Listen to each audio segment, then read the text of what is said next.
एक बुजुर्ग महिला की मृत्यु हो गई। यमराज उसे लेने आए। महिला ने यमराज से पूछा, आप मुझे स्वर्ग ले जाएंगे या नरक? यमराज बोले, दोनों में से कहीं नहीं। तुमने इस जन्म में बहुत ही अच्छे कर्म किए हैं, इसलिए मैं तुम्हें सीधे प्रभु के धाम ले जा रहा हूं। बुजुर्ग महिला खुश हो गई और बोली, धन्यवाद, पर मेरी आपसे एक विनती है। मैंने यहां धरती पर सबसे स्वर्ग नरक के बारे में बहुत सुना है। मैं एक बार इन दोनों जगहों को देखना चाहती हूं। यमराज बोले, तुम्हारे कर्म अच्छे हैं, इसलिए मैं तुम्हारी यह इच्छा पूरी करता हूं।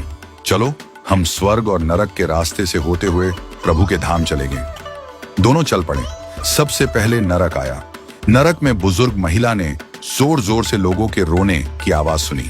नरक में सभी लोग दुबले पतले और बीमार दिखाई दे रहे थे। महिला ने एक आदमी से पूछा, यहां आप सब लोगों की ऐसी हालत क्यों है? आदमी बोला, तो और कैसी हालत होगी?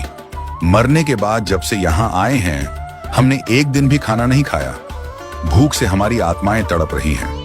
बुजुर्ग महिला की नजर एक विशाल पतीले पर पड़ी, जो कि लोगों के कद से करीब 300 फुट ऊंचा होगा। उस पतीले के ऊपर एक विशाल चम्मच लटका हुआ था। उस पतीले में से बहुत ही शानदार खुशबू आ रही थी। बुजुर्ग महिला ने उस आदमी से पूछा, इस पतीले में क्या है? आदमी मायूस होकर बोला, यह पतीला बहुत ही स्वादिष्ट खीर से हर समय भरा रहता है। बुजुर्ग महिला ने हैरानी से पूछा, इसमें खीर है, तो आप लोग पेट भर के ये खीर खाते क्यों नहीं? भूख से क्यों तड़प रही हैं? आदमी रो रो कर बोलने लगा, कैसे खाएं? ये पतीला 300 फीट ऊंचा है। हम में से कोई भी उस पतीले तक नहीं पहुंच पाता। बुजुर्ग महिला को उन पर तरस आ गया और सोचने लगी, बेचारे खीर का पतीला होते हुए भी भूख से बेहाल हैं। शायद ईश्वर ने इन्हें यही दंड दिया होगा। यमराज बुजुर्ग महिला से बोले, चलो, हमें देर हो रही है। दोनों चल पड़े। कुछ दूर चलने पर स्वर्ग आया।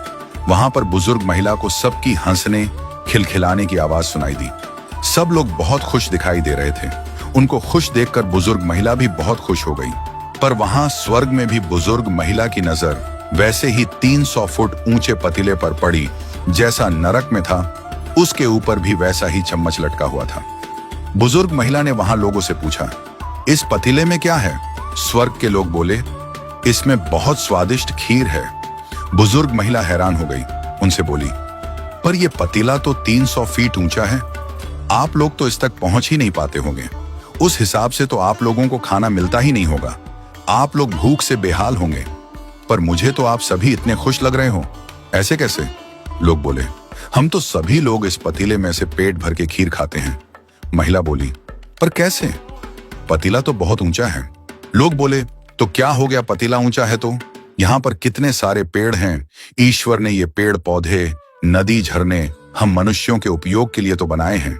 हमने इन पेड़ों की लकड़ियां ली, उसको काटा, फिर लकड़ियों के टुकड़ों को जोड़ के विशाल सीढ़ी का निर्माण किया। उस लकड़ी की सीढ़ी के सहारे हम पतीले तक पहुंचते हैं और सब मिलकर खीर का आनंद लेते हैं। बुजुर्ग महिला यमराज की तरफ देखने लगी। यमराज मुस्कुराए और बोले, ईश्वर ने स्वर्ग और नरक मनुष्यों के हाथों में ही सौंप रखा है। चाहे तो अपने लिए नरक बना लें, चाहे तो अपने लिए स्वर्ग। ईश्वर ने सबको एक समान हालातों में डाला है। उसके लिए उसके सभी बच्चे एक समान हैं। वो किसी से भेदभाव नहीं करते।